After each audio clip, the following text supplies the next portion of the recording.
Hey guys, hello everyone. उम्मीद करता हूँ प्रिपरेशन आप लोगों की अच्छी चल रही होगी।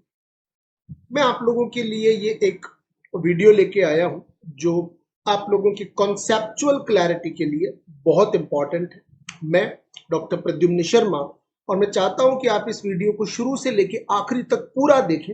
आपकी शानदार कॉन्सेप्चुअल क्लैरिटी बनेगी और अगर आपको ड्यूरिंग द सेशन कोई भी डाउट आए, कोई भी मन में क्वेरी आए, कमेंट सेक्शन में जरूर बताइएगा। मैं आपको जरूर उसका सोल्यूशन प्रोवाइड करूंगा। Thank you very much.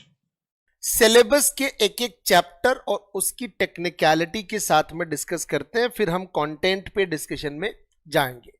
Module A आपके दो दो चीजों का कंपाइलेशन है। अकाउंटिंग उसमें है, सेकंड ऑडिट और बैक ऑफिस वर्क उसके अंदर आता है मॉड्यूल ए में। जो अकाउंटिंग पोर्शन है उसमें पहला टॉपिक आपका ऐसा है जिसमें से आपको थ्योरेटिकल एमसीक्यू आएगा, न्यूमेरिकल का कोई स्कोप नहीं है। मैं आपको शुरू में ही बता दूं, पूरे पेपर में न्यूमेरिकल एंड केस स्टडी, इन दो चीजों का जो टोटल वेटेज है, टोटल मिलाकर, वो मैक्सिमम बता रहा हूं मैं आपको 20 to 25 मार्क्स से। ये तो मतलब बहुत एक्स्ट्रा ऑर्डिनरी हो जाए, आप 20 ही मान के चलिए। न्यूमेरिकल और केस स्टडी तो आपको कॉन्सेप्चुअल पे फोकस करना है। तो जहां पे भी न्यूमेरिकल के चांसेस बनेंगे, मैं एन से उसे डिनोट करूंगा। पहला टॉपिक पूरा कॉन्सेप्चुअल है। बेसिक अकाउंटिंग प्रोसीजर कॉन्सेप्चुअल है। सब्सिडरी एंड कैश बुक भी पूरा कॉन्सेप्चुअल है। बैंक रिकंसिलेशन में आपको न्यूमेरिकल के चांसेस हैं, प्लस केस बैंक रिकंसिलेशन से। ट्रायल बैलेंस, रेक्टिफिकेशन और एडजस्टमेंट, ये एक ऐसा टॉपिक है जिसमें 3 अलग अलग टॉपिक का कंपाइलेशन है। सो ट्रायल बैलेंस आपको सिर्फ कॉन्सेप्चुअल पूछा जाएगा, कोई केस स्टडी, कोई न्यूमेरिकल की पॉसिबिलिटी नहीं है, ये कॉन्सेप्चुअल है। रेक्टिफिकेशन में न्यूमेरिकल के चांसेस हैं एंड एडजस्टमेंट एंट्री में भी न्यूमेरिकल के चांसेस हैं। डेप्रिसिएशन कॉन्सेप्चुअल प्लस न्यूमेरिकल दोनों एक साथ आपको देखने को मिलेगा। कैपिटल एंड रेवेन्यू एक्सपेंडिचर में कॉन्सेप्चुअल आता है। बिल्स ऑफ एक्सचेंज भी हमेशा आपको कॉन्सेप्चुअल पूछा जाएगा। हां, यहां पर रेयरली केस स्टडी का चांस बनता है बिल्स ऑफ एक्सचेंज में। फिर ऑपरेशनल एस्पेक्ट्स ऑफ अकाउंटिंग पूरी तरह से कॉन्सेप्चुअल टॉपिक है। देन बैक ऑफिस फंक्शन भी कॉन्सेप्चुअल है और बहुत इजी है, कंपैरेटिवली बहुत ही इजी टॉपिक है। बैंक ऑडिट एंड इंस्पेक्शन, ये केस स्टडी के लिए बहुत इंपॉर्टेंट टॉपिक है, प्लस कॉन्सेप्चुअल तो आएगा ही आएगा। अब मैं आपको अगर कहूं कि इनमें से आसान क्या है, टफ क्या है, ये सब बहुत इजी है, इनमें कोई बहुत ज्यादा मेहनत नहीं है। बस हाँ, बिल्स ऑफ एक्सचेंज, इसके अलावा बैंक रिकंसिलिएशन स्टेटमेंट, इसके अलावा ऑडिट, और जो अकाउंटिंग के बेसिक कॉन्सेप्ट्स हैं, इन 4 टॉपिक में कंपैरेटिवली थोड़ी सी मेहनत ज्यादा है। बाकी के मुकाबले में इन 4 में थोड़ा एफर्ट आपको ज्यादा करना पड़ेगा। मॉड्यूल बी में आते हैं। मॉड्यूल बी आपका फाइनेंशियल स्टेटमेंट से रिलेटेड है, मोटे मोटे तौर पर प्योरली अकाउंटिंग है। मॉड्यूल बी आपका प्योर अकाउंटिंग है पूरी तरह से। सो मॉड्यूल बी जब हम बात करें तो बैलेंस शीट इक्वेशन से कंसेप्ट कंफर्म न्यूमेरिकल आएगा। छोटा सा, बहुत इजी होता है, हार्डली 5 मिनट का चैप्टर है, 5 मिनट्स, और आप कभी कोई न्यूमेरिकल गलत नहीं करेंगे। प्रिपरेशन ऑफ फाइनल अकाउंट्स के अंदर कॉन्सेप्चुअल प्लस केस स्टडी ही आपसे पूछी जा सकती है, न्यूमेरिकल का चांस यहां पर नहीं बनता है। Company accounts one and company accounts 2, ये दो टॉपिक हैं जो कॉन्सेप्चुअल प्लस केस दोनों के लिए इंपॉर्टेंट है, बहुत ज्यादा इंपॉर्टेंट है। कंफर्म इन दो टॉपिक से अकेले से मिलाकर आपके एग्जाम में 8 to 10 मार्क्स या 7 to 8 मार्क्स का पोर्शन आपको देखने को मिलेगा। Cash flow end fund flow यहां से आपको न्यूमेरिकल देखने को मिलेगा, प्लस कॉन्सेप्चुअल तो आएगा ही आएगा। बैंकिंग कंपनी के अकाउंट्स पूरा का पूरा फॉर्मेट बेस्ड है, प्लस कॉन्सेप्ट, ये दो चीजों पे क्वेश्चंस बनता है और ये प्योरली थ्योरेटिकल टॉपिक है। कोर बैंकिंग सिस्टम तो छोटे छोटे कुछ कॉन्सेप्ट्स हैं, उन्हीं पे क्वेश्चन आएगा। मेहनत किन टॉपिक में है? इन 3 टॉपिक में, इन 4 टॉपिक में मेहनत है। इन 4 टॉपिक में आपको थोड़ा सा एफर्ट एडिशनली इसमें करना रहेगा। देन बाकी के 3 टॉपिक जो हैं वो बहुत ही इजी हैं। मॉड्यूल सी आपके सिलेबस का फाइनेंशियल मैनेजमेंट कवर करता है, यहां अकाउंटिंग की कोई बात नहीं होती। और पहले चैप्टर पूरी तरह से कॉन्सेप्चुअल है। Ratio analysis conceptual plus numerical के पूरे चांसेस हैं, छोटे छोटे न्यूमेरिकल्स बनते हैं। न्यूमेरिकल के लिए बहुत इंपॉर्टेंट है इंटरेस्ट, वाईटीएम भी, कॉन्सेप्ट प्लस न्यूमेरिकल। ये बॉन्ड वैल्यूएशन का टॉपिक है, इसके नाम पे आपको बहुत डराया जाता है, जबकि बॉन्ड वैल्यूएशन का वेटेज आपके एग्जाम में 2 नंबर 3 नंबर का है, तो बहुत टेंशन आपको लेने की इसमें कोई जरूरत है नहीं। सो फाइनेंशियल मैथमेटिक्स कैलकुलेशन और वाईटीएम में ज्यादातर पोर्शन कॉन्सेप्चुअल आता है और कभी कभी न्यूमेरिकल भी आता है, तो हम उसको कवर करेंगे, बहुत इजी मामला है। फिर आती है बात फॉरेक्स अर्थमेटिक्स की। फॉरेक्स अर्थमेटिक्स में पूरा पोर्शन कॉन्सेप्चुअल है, न्यूमेरिकल के चांसेस रेयरेस्ट हैं, तो हम उसको मान के नहीं चलते। फिर यहाँ पे आपको न्यूमेरिकल प्लस कॉन्सेप्ट आएगा ही आएगा। न्यूमेरिकल एक आपको कॉस्ट ऑफ कैपिटल में से मिलता ही मिलता है। केस स्टडी आपको मिलेगी, बड़ा क्वेश्चन, एक ही क्वेश्चन जो 4, 5, 6 मार्क्स तक का हो सकता है, वो आपको कैपिटल इन्वेस्टमेंट डिसीजन में से मिल जाएगा। कंफर्म आता है, मतलब ये थोड़ा सा अच्छा टॉपिक है, थोड़ी मेहनत भी आपसे ये मांगेगा। लीज पूरी तरह से कॉन्सेप्चुअल टॉपिक है। वर्किंग कैपिटल में कॉन्सेप्चुअल प्लस न्यूमेरिकल दोनों चीजें कवर की जाएगी।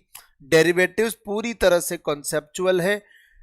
मेहनत या आप कह सकते हो जिसमें आपको थोड़ा सा टाइम इन्वेस्ट करना पड़ेगा। मैं मुश्किल टॉपिक नहीं बोल रहा ना, डिफिकल्ट कुछ नहीं है। आप जब पढ़ेंगे मेरे साथ मौज करके पढ़ेंगे। हम मौज करके पढ़ने का मतलब है जहां पे हम बिल्कुल नॉर्मल डिस्कशन, जनरल लाइफ की एग्जाम्पल, कहानियों के थ्रू इन कॉन्सेप्ट्स को समझेंगे, तो आपको बिल्कुल भी मुश्किल लगने का मामला तो कहीं से कहीं तक नहीं है। बट हाँ, थोड़ा सा टाइम हमको इन्वेस्ट करना पड़ेगा रेशो में, हमको थोड़ा टाइम इन्वेस्ट करना पड़ेगा बॉन्ड वैल्यूएशन में, हमें थोड़ा टाइम इन्वेस्ट करना पड़ेगा कैपिटल बजटिंग में, और थोड़ा सा टाइम वर्किंग कैपिटल में। सो ये 4 टॉपिक यहां पे भी आपको थोड़ी सी एक्स्ट्रा एफर्ट मांगते हैं, बाकी चीजें बड़ी इजी हैं।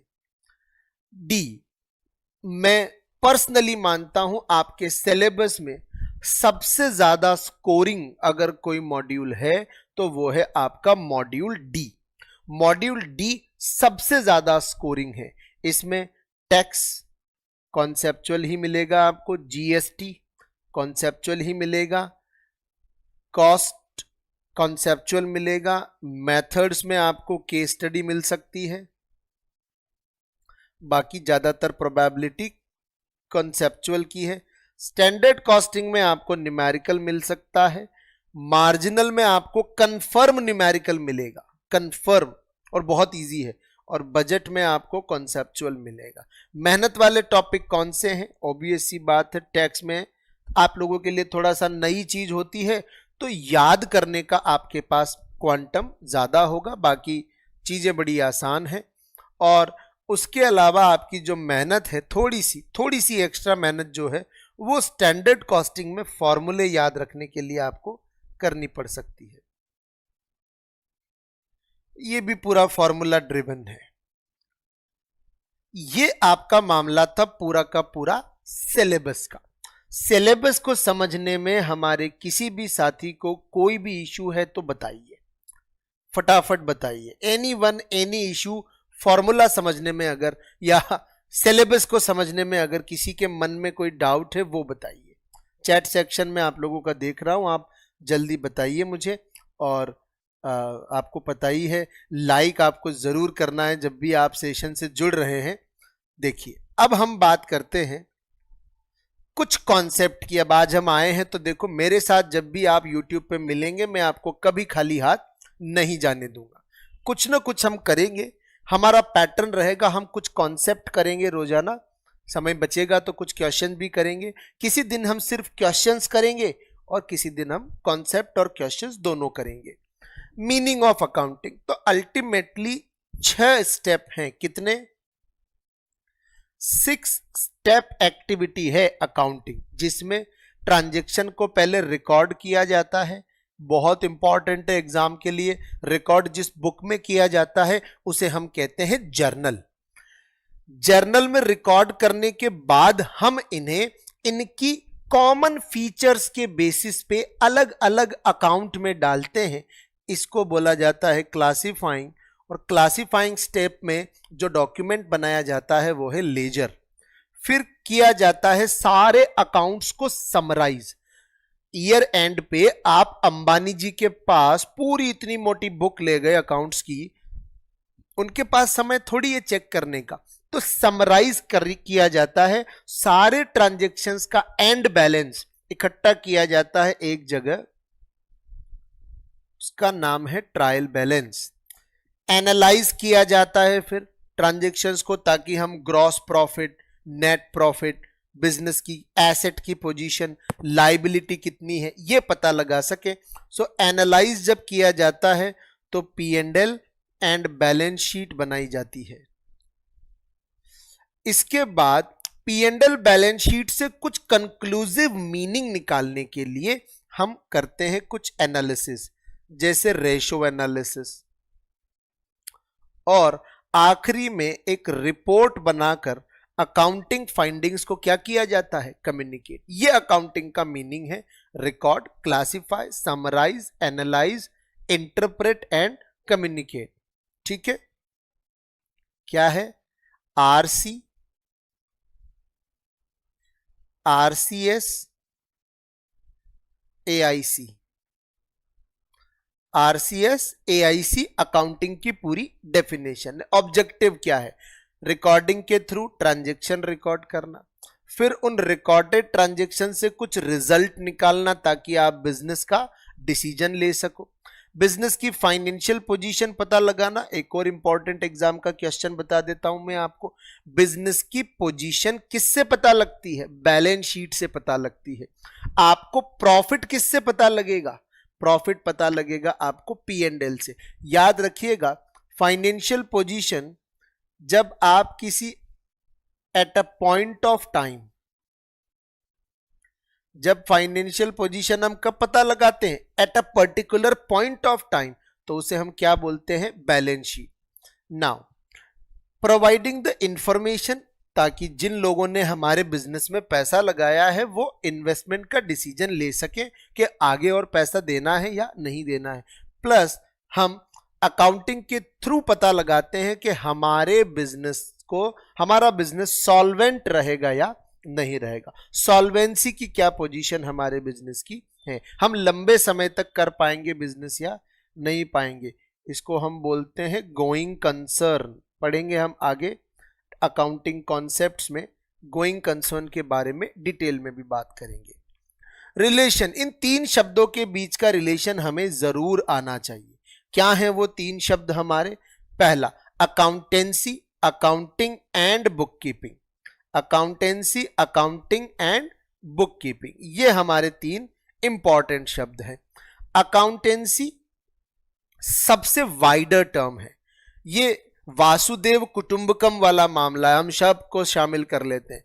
तो अकाउंटेंसी सबसे छोटा शब्द है बुक कीपिंग। जिसमें सिर्फ ट्रांजैक्शंस को क्या किया जाता है, रिकॉर्डिंग किया जाता है। जो भी ट्रांजैक्शन हुआ लिख लो किसी न किसी किताब में, किसी न किसी कागज में, दैट इज बुक कीपिंग। फिर आता है स्टेप अकाउंटिंग का। बुक कीपिंग के बाद नंबर आता है अकाउंटिंग का। जहां बुक कीपिंग खत्म होती है वहां से क्या शुरू होती है, अकाउंटिंग। इस तरीके का टाइम स्केल है।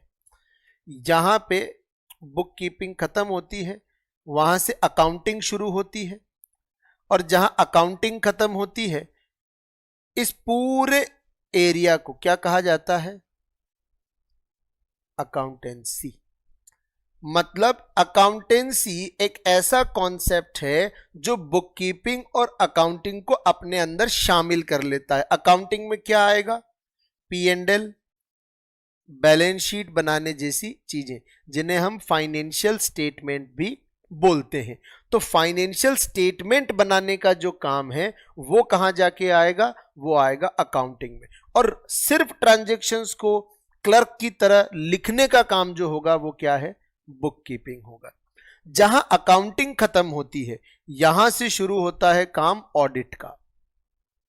बट याद रखना, ऑडिट अकाउंटेंसी का हिस्सा नहीं है। जहां अकाउंटिंग खत्म होती है वहां से ऑडिट शुरू होती है, और जहां ऑडिट खत्म होती है वहां से इन्वेस्टिगेशन शुरू होता है। तो ये कनेक्शन है इन ट्रांजैक्शंस के बीच का। अब एक कॉन्सेप्ट है जो आपके सिलेबस में बहुत अलग से हाईलाइट किया हुआ है, और उस कॉन्सेप्ट का नाम है उस कॉन्सेप्ट का नाम है IFRS। कंफर्म आपसे IFRS के ऊपर एक क्वेश्चन एग्जाम में जरूर पूछा जाता है। IFRS आपके एग्जाम का एक कंफर्म अनअवॉइडेबल क्वेश्चन है, हमेशा पूछा जाएगा। क्या है IFRS? पहली बात तो IFRS एक इंटरनेशनल लेवल पे बनाए गए अकाउंटिंग स्टैंडर्ड्स है, जिन्हें बनाने का काम IASB,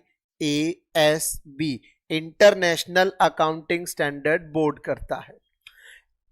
international accounting standard board बनने के पहले एक इंटरनेशनल अकाउंटिंग स्टैंडर्ड कमिटी हुआ करती थी, IASC, जो IASB बनने के पहले international accounting standard IAS issue किया करते थे।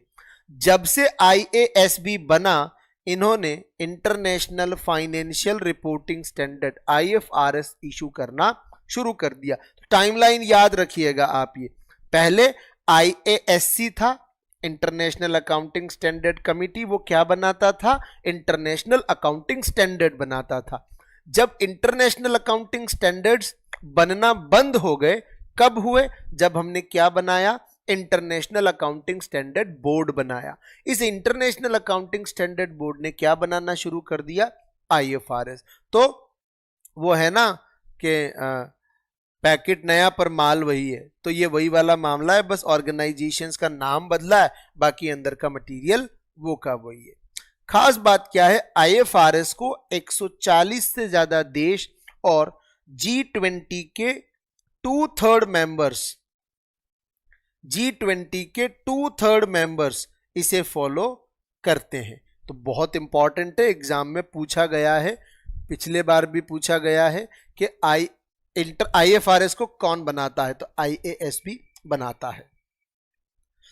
ये IFRS की लिस्ट है। मैं बहुत प्रैक्टिकल बात करता हूं, आपको ये लिस्ट पूरी याद करने की कोई जरूरत नहीं है। आप ऐसा बिल्कुल मत सोचिएगा कि इसको एक दिन हम लेके बैठेंगे और इसको पूरा हम याद करेंगे, नहीं, ऐसा बिल्कुल भी नहीं है। आपको इसे याद करने की कोई जरूरत नहीं है। बस आप इतना सा काम कीजिएगा कि अब से लेके एग्जाम तक बस 5-7 बार इसे देख लीजिएगा कि इस लिस्ट में क्या क्या नाम है।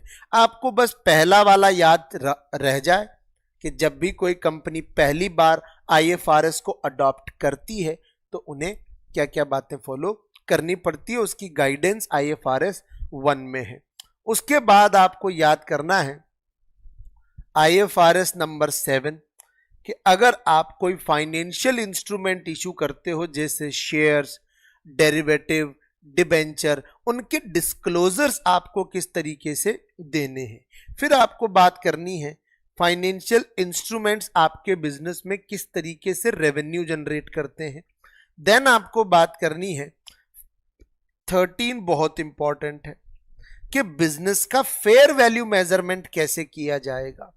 13 तो 4 मैंने इस पेज पे आपको बताए, बट सिर्फ IFRS नहीं है, अकाउंटिंग स्टैंडर्ड्स भी हैं। ठीक है, तो अकाउंटिंग स्टैंडर्ड्स की बात हम आज के लेक्चर में नहीं करेंगे, पहले हम कुछ क्वेश्चंस करेंगे। ठीक है, चलिए कुछ क्वेश्चंस करते हैं। बताइए IASC का फुल फॉर्म क्या है? IASC का फुल फॉर्म क्या है? जितने भी साथी जुड़े हुए हैं फटाफट से चैट सेक्शन में जवाब आने दीजिए सब लोग। IASC का फुल फॉर्म क्या है? याद रखिएगा, IASC का फुल फॉर्म है international accounting standard committee. A correct answer है। सेकंड क्वेश्चन है IASB international accounting standard board क्या काम करता है? ये IFRS इशू करता है। ये कब बनाया गया? तो याद रखिएगा ये 2001 में बनाया गया। कब बनाया गया इसे? 2001 में बनाया गया। ICAI institute of chartered accountant of India कौन से लॉ के अंडर बना है? OBVS बात है, चार्टर्ड अकाउंटेंट्स एक्ट 1949, तो बहुत पुराना इंस्टीट्यूट है, institute of chartered accountant of India. NACAS national advisory committee on accounting standard, ये वो ऑर्गेनाइजेशन है जो institute of chartered accountant of India को अकाउंटिंग स्टैंडर्ड्स बनाने के मैटर पर सजेशंस देता है। तो नाकास कब बनाया गया? अगस्त 2001 में बनाया गया। ठीक है, इंडिया में कुल कितने इंड एस हैं आज की डेट में? इंड एस क्या होते हैं ये हम कल के लेक्चर में समझेंगे डिटेल में, बट आज इंडिया में कुल कितने इंड एस हैं? याद रखिएगा 41 इंड एस इंडिया में आज एप्लीकेबल है। इंटेंजिबल एसेट्स को लेकर कौन सा अकाउंटिंग स्टैंडर्ड ICAI ने बनाया है? इंटेंजिबल एसेट्स क्या आती हैं? इंटेंजिबल एसेट्स में आपकी गुडविल आएगी, आपके बिजनेस ने अगर कोई पेटेंट बनाया है, आपका कोई कॉपीराइट है, आपका कोई ट्रेडमार्क है, ये सब इंटेंजिबल एसेट्स में आते हैं। इनकी अकाउंटिंग कौन से अकाउंटिंग स्टैंडर्ड के अकॉर्डिंग होती है? 26 के अकॉर्डिंग इनकी अकाउंटिंग होती है। How many number of accounting standards ICAI ने इशू किए हैं अब तक? CA इंस्टीट्यूट ने अब तक कितने अकाउंटिंग स्टैंडर्ड्स इशू किए हैं? 32 अकाउंटिंग स्टैंडर्ड्स इशू किए हैं। देखिए इन्फ्लेशन अकाउंटिंग क्या है? What is inflation accounting? ये पहला क्वेश्चन आज आपके सामने है। So accounting for the rise and fall of the consumer prices, accounting for the effect of inflation on the financial statement, effect of interest rate on financial statement, effect of tax on financial statement। तो inflation का basic meaning हमें पता है। Inflation क्या है? Purchasing power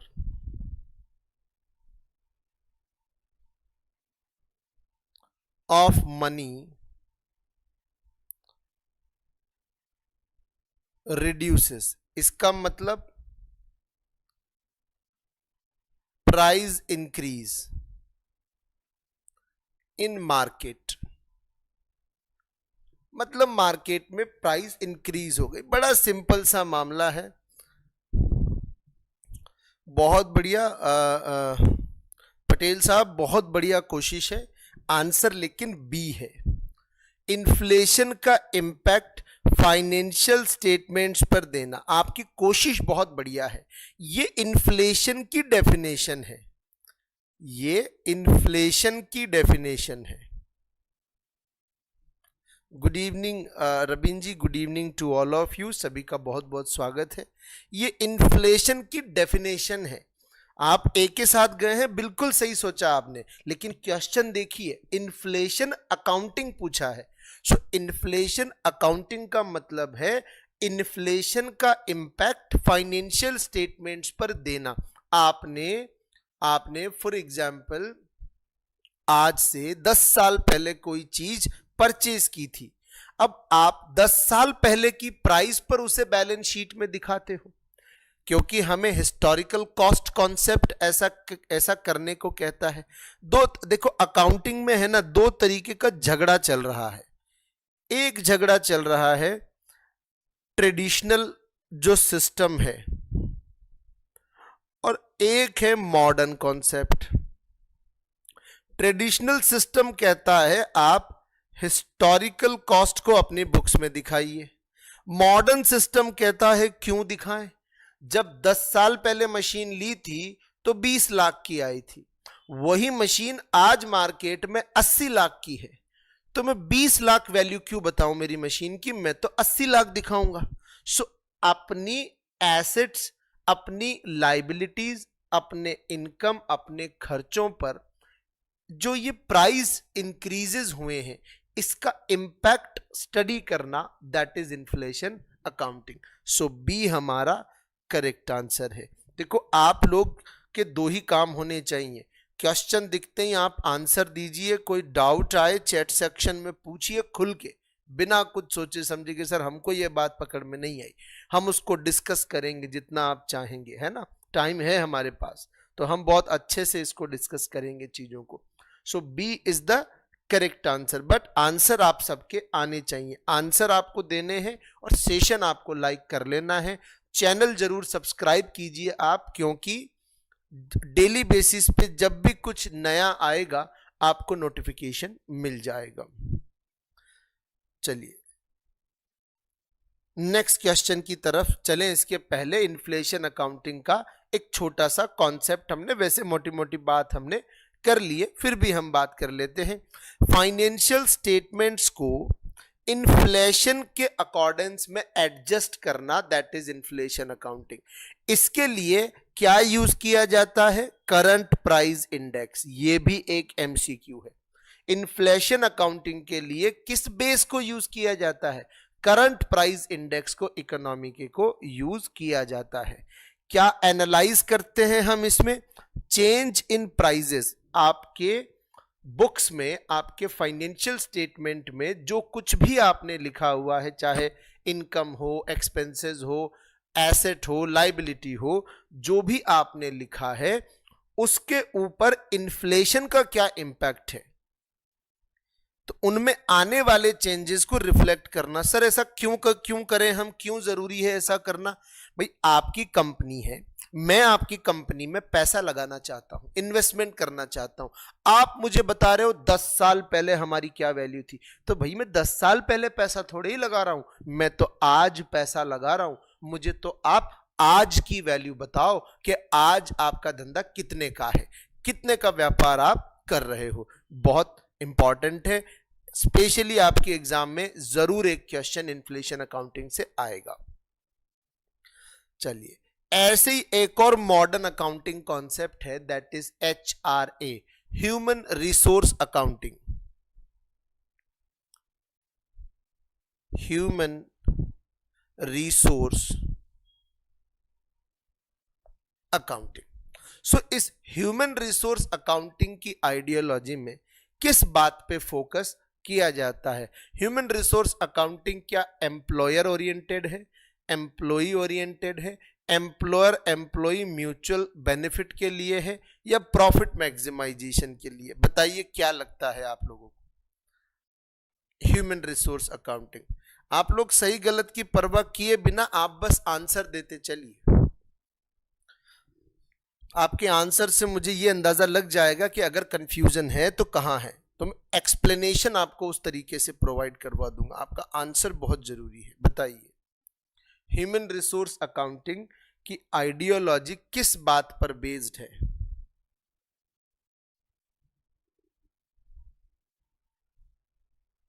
चलिए कोई बात नहीं, सी करेक्ट आंसर है, सी करेक्ट आंसर है, एम्प्लॉयर एम्प्लॉई म्यूचुअल बेनिफिट। देखिए क्या कहता है ह्यूमन रिसोर्स अकाउंटिंग, ये कहता है एम्प्लॉयर के लिए क्या फायदा है और एम्प्लॉई के लिए क्या फायदा है। बहुत बढ़िया पटेल साहब, बिल्कुल। एम्प्लॉयर के लिए सबसे बड़ा फायदा है एम्प्लॉयर के लिए सबसे बड़ा फायदा है, उसे पता रहेगा मेरे ऑर्गेनाइजेशन में ये जो इतने सारे लोग काम कर रहे हैं इनकी वैल्यू क्या है। नॉर्मली हम एसेट की वैल्यू लगा लेते हैं, बिल्डिंग, फर्नीचर, कंप्यूटर, लेकिन एसेट, लोगों, बिल्डिंग, फर्नीचर, कंप्यूटर, एसी, इनसे बिजनेस नहीं चलता। बिजनेस चलता है लोगों से। आपके टीम के जो लोग हैं, तो आपको उनकी वैल्यू पता होना चाहिए। इन्हें पता चलेगी वैल्यू ऑफ एम्प्लॉय। और एम्प्लॉय को क्या फायदा है? एम्प्लॉय को फायदा है मोटिवेशन का। उसे खुद को पता होगा कि वो ऑर्गेनाइजेशन के लिए कितनी वर्थ रखता है। सो सी हमारा करेक्ट आंसर है। देखिए, ह्यूमन रिसोर्स अकाउंटिंग का जो कॉन्सेप्ट है वो एक डेफिनेशन है गैरी डिजलर का, जो बड़ा फेमस है। तो गैरी डिजलर का नाम हमें जरूर याद रखना है। ह्यूमन रिसोर्स अकाउंटिंग में अल्टीमेटली 3 काम किए जाते हैं। ह्यूमन रिसोर्स अकाउंटिंग में 3 काम किए जाते हैं। पहला किया जाता है आइडेंटिफिकेशन, दूसरा किया जाता है मेजरमेंट, और तीसरा किया जाता है रिपोर्टिंग। किन 3 चीज, ये तीनों काम किससे रिलेटेड है? आपके ह्यूमन कैपिटल से रिलेटेड। ह्यूमन कैपिटल का पता लगाना, उसकी वैल्यू निकालना, और फिर सबसे बड़ी बात उसे फाइनेंशियल स्टेटमेंट्स में डिस्क्लोज करना। That is human resource accounting. इससे फायदा क्या मिलता है? आप ह्यूमन रिसोर्सेज की वैल्यू जान सकते हो, आपको कॉस्ट क्या आई थी और आज उनकी वैल्यू क्या है। आप उनके यूज को, जो आपके बिजनेस में उनका बेनिफिट है, उसे प्रॉपरली मॉनिटर कर सकते हो और मोटिवेट कर सकते हो लोगों को और बेहतर काम करने के लिए। Profounder of book keeping. Book keeping का कॉन्सेप्ट हमें किसने ढूंढ के दिया? क्या नाम है उनका? The profounder of book keeping कौन है? बिक्री, पेसियोली, कैसल और मैनर? बताइए क्या लगता है आपको? बी क्विक, जल्दी से जवाब दीजिए। तो आसान क्वेश्चन है और बहुत रिपीट होता है आपके एग्जाम्स में, बहुत रेपिटेटिव नेचर का क्वेश्चन है। जल्दी बताइए, प्रोफाउंडर ऑफ द बुक कीपिंग कौन है?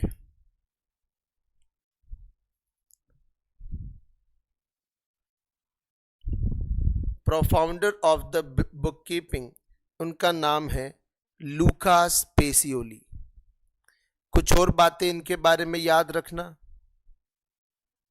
इटली के थे, ठीक है। दूसरी बात, प्रीस्ट थे ये।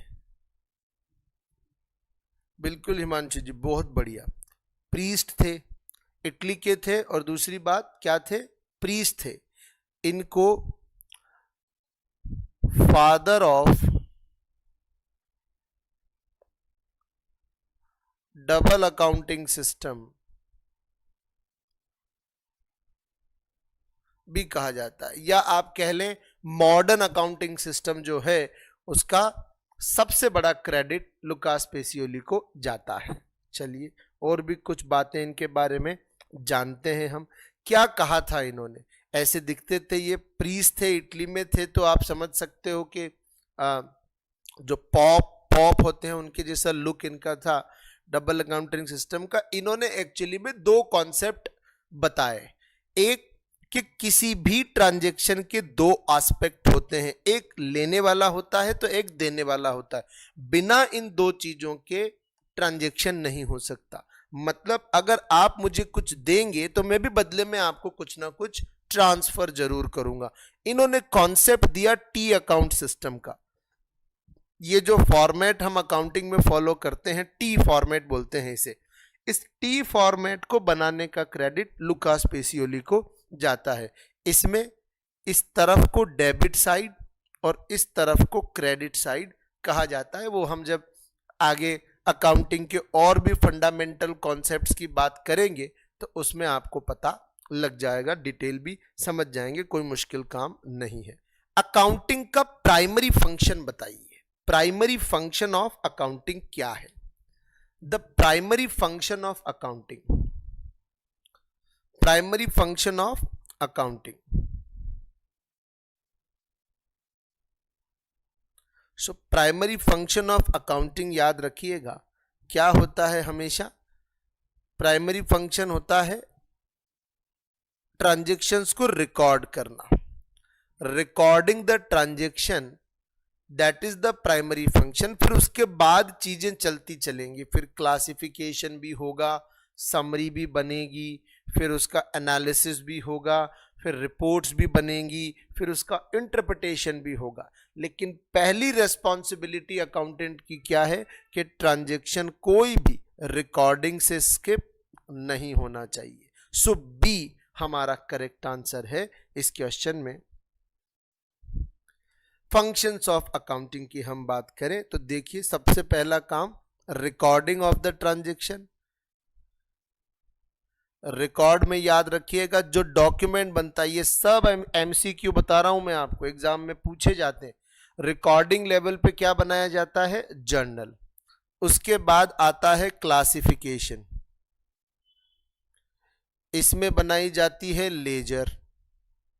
फिर उसके बाद आता है समरी,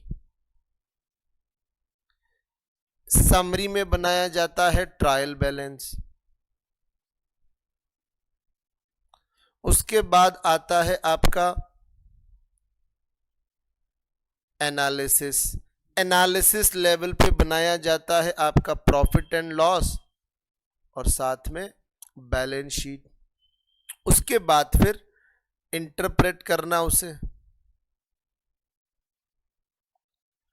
इसके लिए हम रेशो एनालिसिस या बहुत सारी मैनेजमेंट अकाउंटिंग टेक्निक को यूज करते हैं। और आखिरी में इसके बेसिस पर क्या जनरेट की जाती है? रिपोर्ट्स जनरेट की जाती है जिससे डिसीजन लिया जा सके।